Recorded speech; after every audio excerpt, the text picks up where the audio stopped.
Buenas hermanos, ¿cómo andan? Hoy quiero hablar sobre el secreto de la vida cristiana. Les voy a contar un secreto que el mundo mataría por obtener. Pues si conocieran esta sabiduría, no hubieran crucificado al Señor de Gloria, como dice 1 Corintios, si no me equivoco. Hermanos, es un gran secreto y nosotros debemos indagar este secreto. Pero yo les voy a contar cuál es el secreto. Es el secreto de la vida del Hijo de Dios dependiendo de su Padre para vivir. Ese es el secreto que Jesús, como ejemplo, nos quería mostrar a nosotros. Él dependió toda su vida del Padre para vivir por medio del Espíritu Santo. El versículo clave es Juan 6:57, que dice: como me envió el Padre viviente, asimismo el que me come, él también vivirá por mí. Hermanos, nosotros podemos vivir comiendo de Cristo, así como Cristo vivía por la fuente de vida, por el Padre viviente. En griego es un participio que da vida, que vive. Por esa vida, por esa fuente de vida, el Hijo vivía, y si nosotros comemos del Hijo, ese mismo patrón se reproduce en nosotros.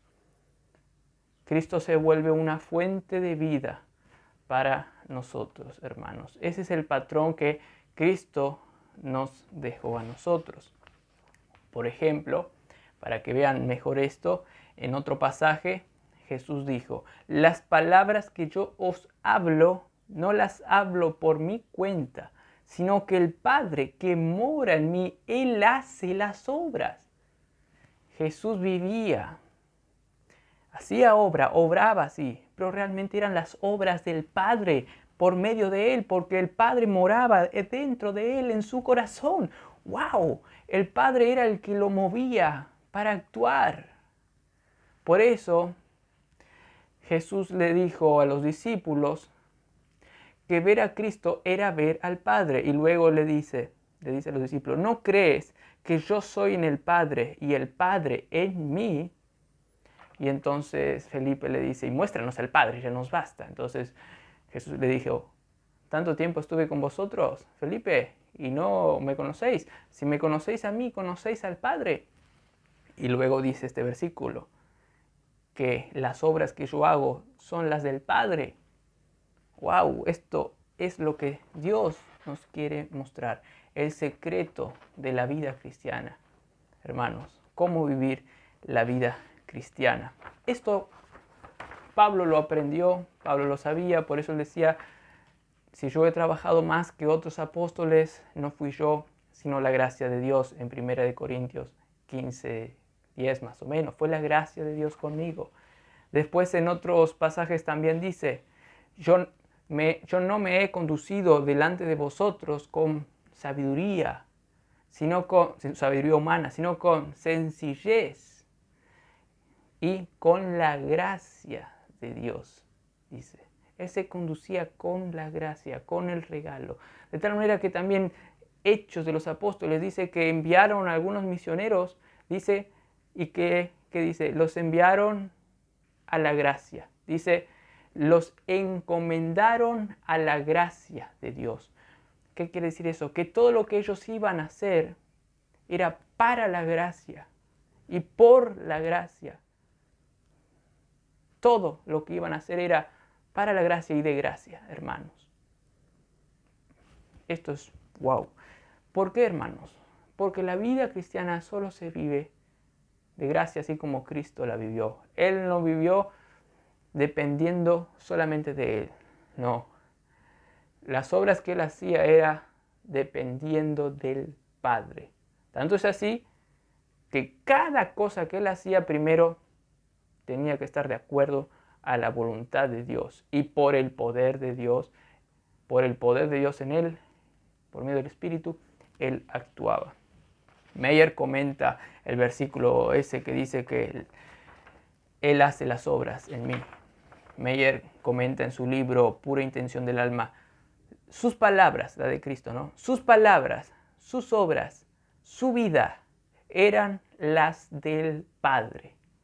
Y en Jesús no vemos a Jesús en sí solamente, sino vemos al Padre, dice. En Jesús se ve al Padre, hermanos. Porque el Hijo quería glorificar al Padre en todo. Aún decía a los discípulos, oren. Y yo les voy a contestar, se podría interpretar, para que el Padre sea glorificado por medio de mí. ¡Wow! Jesús quería atraer a todos hacia el Padre. Jesús quería hacer todo para que el Padre sea glorificado en Él. Él quería que el Padre se manifieste en Él, para que el Padre sea glorificado en Él. Así nosotros también tenemos que tener la mentalidad de que Cristo se reproduzca y obre en nosotros, para que Cristo sea glorificado, y no nosotros en sí, hermano. Ahora, ¿en qué radica esta vida cristiana de que al comer a Cristo nosotros vivamos como Cristo? Radican en todo lo que es la vida de Cristo, en todo lo que Él tiene y todo lo que Él es. Si nosotros comemos de Él y dependemos de Él por la fe, nosotros vamos a mostrar a Cristo, vamos a tener el gozo de Cristo, vamos a tener la paz de Cristo, vamos a comer paz de Él para tener paz.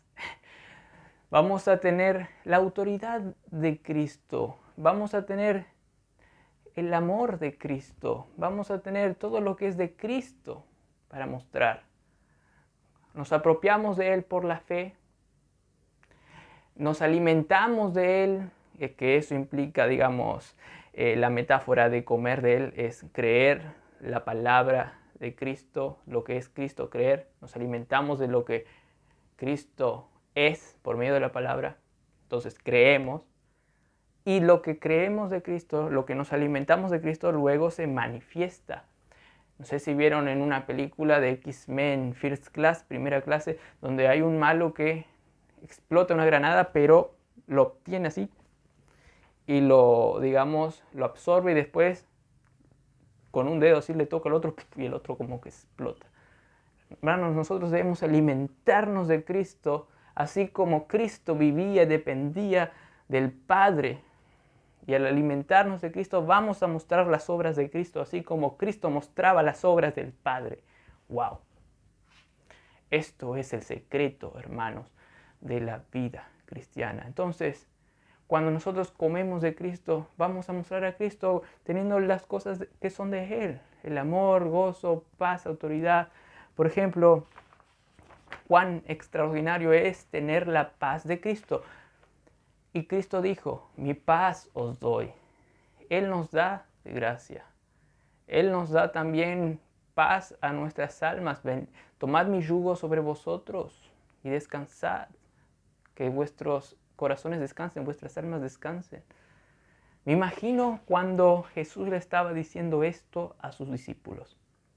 ¿Qué habrían pensado los discípulos? Porque los discípulos conocían la paz de Cristo. Al mirarle, no, wow, qué tranquilidad, qué serenidad se ve en Él. Me acuerdo en las tormentas así, Él dormía o caminaba sobre las tormentas. Capaz que veían, vos, ¿por qué estás así? Y a veces se quedaban sorprendidos, wow. En otras ocasiones se habrán quedado sorprendidos. Mira qué paz que tiene esto. Se ven los ojos, se ven las actitudes. Qué manso, qué paz. Y imagínense que Jesús le diga, mi paz les doy. De gracia, ¿no? Les regalo. No pidió nada a cambio, les regalo. Mi paz os doy. A Jesús nadie le iba a sobornar o comprar, como el Simón el mago quería comprar los frutos del Espíritu, el cual está incluido la paz. No. Jesús no se le compra, Jesús da.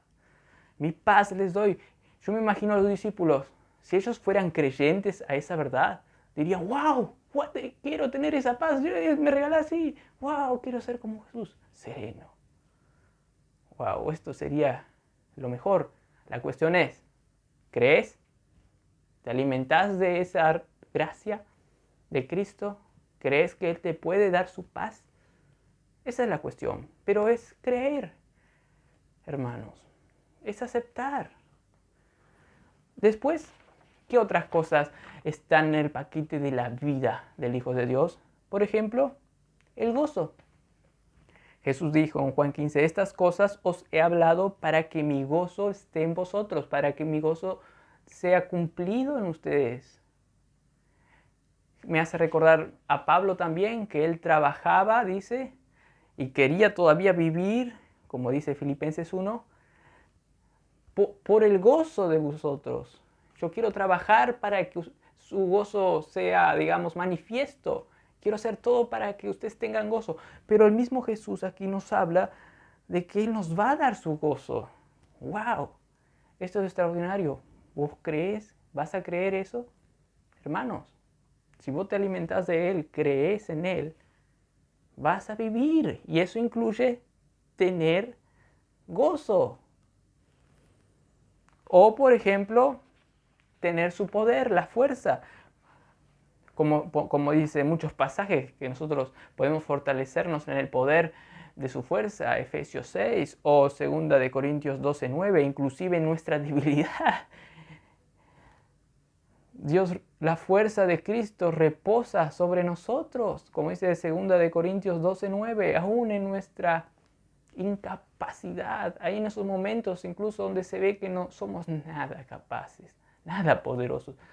La fuerza de Cristo mismo reposa sobre nosotros. ¡Wow! Imagínense la fuerza que Jesús tenía, el poder que Jesús tenía para vencer al mal. Tenemos en nosotros, hermanos. Por eso podemos decir no al pecado, porque el poder de Cristo reposa sobre nosotros, hermanos. Esto es glorioso. O, por ejemplo, tener la autoridad de Cristo, la convicción que Cristo tenía, que aún dijo de Herodes, esa zorra. O otras cosas que él predicaba la palabra de Dios y de tal manera que otros soldados y otras personas decían, nadie ha hablado como este antes. Porque él habla con autoridad, no como los escribas y los fariseos, sino que éste cree lo que habla. Y habla con una convicción como que es extraterrestre y como que se ve vida allí, algo glorioso. Hermanos, y Cristo da esa autoridad, da esa convicción. Por ejemplo, Esteban, que luego Pablo iba, digamos, a posibilitar que éste muera. Esteban miren lo que dice Hechos 6:8, que Esteban era lleno de gracia. ¿De dónde sacó esa gracia? ¿De dónde la compró? No, él no compró la gracia, lo obtuvo de gracia. Esteban, que era lleno de gracia y poder. Esteban, que era lleno de gracia y poder, predicaba y hacía milagros allí. Y por eso vinieron los escribas, le interrogaban, pero que dice, no podían refutar a lo que decía. ¿Por qué no podían refutarle a lo que decía Esteban? Porque aquí nos dice también un pasaje. Pero no podían resistir a la sabiduría y al espíritu con que hablaba. Era algo divino. Tenía una sabiduría, tenía autoridad. Hablaba con propiedad, con una propiedad divina, celestial, con la vida de Cristo mismo, en el cual tenía la vida del Padre también, por ende, hermanos, por el Espíritu. No podés refutar a eso, no podés refutar a eso, es imposible. Por eso también Pablo, que luego se convirtió, el mismo que incitó a que muriera Esteban, Pablo luego cambió y Dios le dijo, dura cosa te es dar coces contra el aguijones, como que le dijo, ¿para qué estás pateando un clavo? Te vas a lastimar. No podés luchar contra Cristo, contra lo que es de Cristo. No podés refutar a Cristo. Y esta autoridad, Dios nos da la autoridad de Cristo, la convicción con que se habla la verdad. Se nos da Cristo, ese Cristo quien era lleno de gracia y de verdad, como dice Juan, hermanos. Dios nos da entonces a Cristo y nos da su autoridad, su convicción, de tal manera que la gente vea algo distinto y diga, por lo menos diga, este cree lo que dice.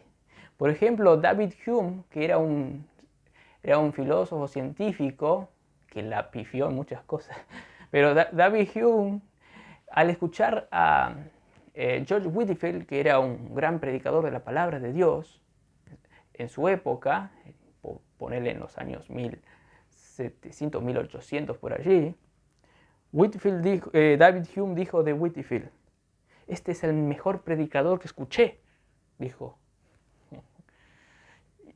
Pero otro que estaba al lado le dijo: ¿vos no le estás creyendo lo que está diciendo él o sí?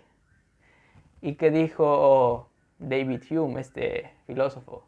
Dijo: no, pero él sí cree lo que dice. Que la gente pueda ver a Cristo y que pueda ver la convicción con que vivimos y decimos lo que creemos, hermanos. Para eso necesitamos a Cristo, porque sin Cristo es imposible.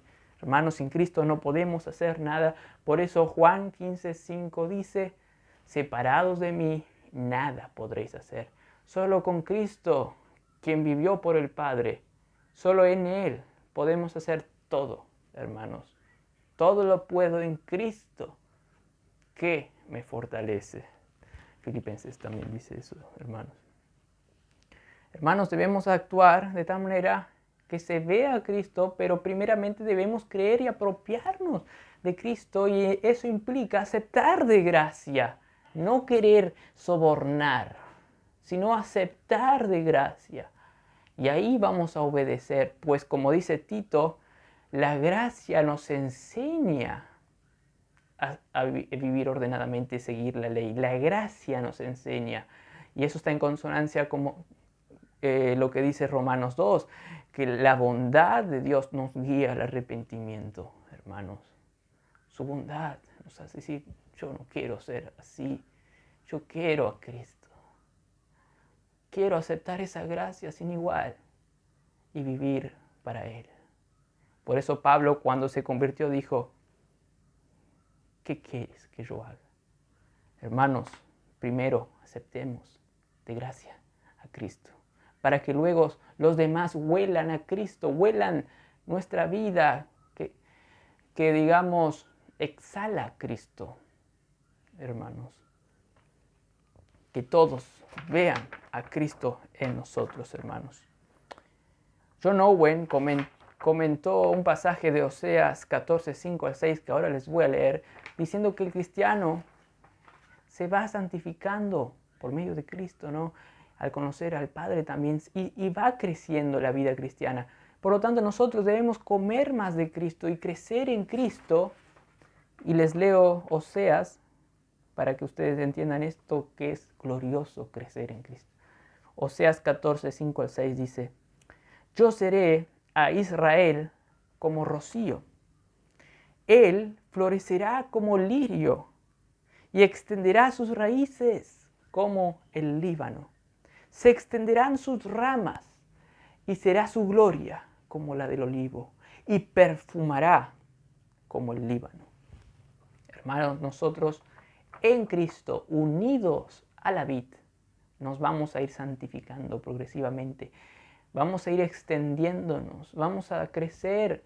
Y como dice Colosenses 1 más o menos, que vamos a crecer en frutos, pero vamos a crecer en el Evangelio. La gracia con que escuchamos va a crecer en nosotros más y más. Como dice, que lleva fruto en todo el mundo, dice el Evangelio, pero en vosotros también. En nosotros la gracia se va a expandir de tal manera que vamos a nosotros ser olor de vida para los que creen. Y claro, para los que no creen, olor de muerte, ¿no?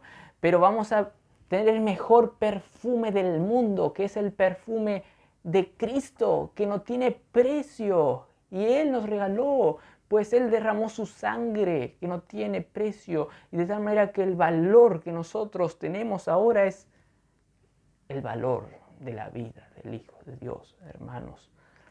Y si vos comés de Él, vas a oler como Él, hermanos.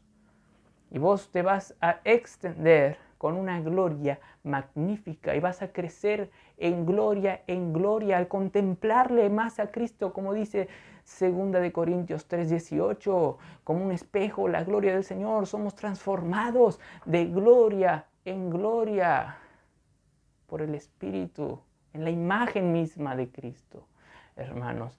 Pues nosotros estaremos tomando de la plenitud de Cristo, gracia sobre gracia, no por obra, sino de gracia. El cielo derrama las lluvias de bendiciones sobre nosotros, hermanos. Al comer de Cristo de gracia, al tomar de su plenitud, vas a traer también el oxígeno a un mundo donde no tiene oxígeno. Por ejemplo, de modo de ilustración, les cuento esto.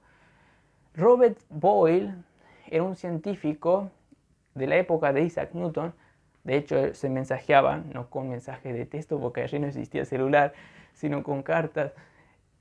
Robert Boyle estaba queriendo saber más sobre qué es el aire, ¿no? ¿Qué es el aire? Entonces hacía experimentos, ponía como una esfera de vidrio así y sacaba el aire, él ni sabía lo que era casi el aire, pero sacaba todo eso y bueno, y veía qué pasaba, cosas que estaban ahí adentro y qué pasaba cuando le sacaba el aire. Y se le ocurrió de poner un ave, ¿no? Y si saca el aire, ¿qué va a pasar con el ave? Va a morir. Bueno, hay una pintura que nos muestra ahí Robert Boyle y el ave adentro ahí. Murió el ave. Pero hermanos, nosotros podemos con nuestro oxígeno hacer vivir esa ave. Nosotros vamos a vivir cada vez más porque Cristo, quien es la vida, quien es el oxígeno, nos hace vivir. Y claro, podemos mostrar a Cristo a los demás por medio de la palabra predicada y por nuestras acciones que son consecuentes a la que ella dice, de tal manera que los otros puedan creer y ellos también puedan tener el oxígeno de la vida, hermanos. Pero igualmente tú sigue respirando, alimentándote de Cristo, de esa gracia, de ese oxígeno, hermano. Tú sigue creciendo, crece, extiéndete, porque no hay límites en cuanto al conocimiento de Cristo, hermanos. No hay límites. Vos podés vivir toda la eternidad y nunca acabar de sorprenderte de lo grandioso que es Cristo, que llega a partes escondidas del océano de tu alma para darte vida. John Flavel, un puritano, dijo: es en el estudio de Cristo, como en el cultivo de un país recién descubierto, que al principio los hombres se sientan junto al mar, en los bordes y límites de esa tierra recién conquistada, ¿no? Y de allí, bueno, allí habitan, pero poco a poco investigan más hacia el corazón del país. Dice, lo mejor de nosotros aún está solo al borde de este vasto continente. Y aquí está hablando en cuanto a conocer a Cristo. Hermanos, nosotros solo estamos al borde de lo que es conocer a Cristo y de lo que eso implica en nuestro día a día. Por lo tanto, que nada, hermanos, nada te detenga de obtener la vida del mismo Cristo. De ahí vas a encontrar deleite, de ahí vas a encontrar lo mejor de lo mejor. Nada te va a faltar, como dice Salmos 23. Por eso, como siempre digo, Pablo podría decir, estad siempre gozosos. O, como dice 1 Corintios 3, nosotros andamos siempre en triunfo en Cristo Jesús.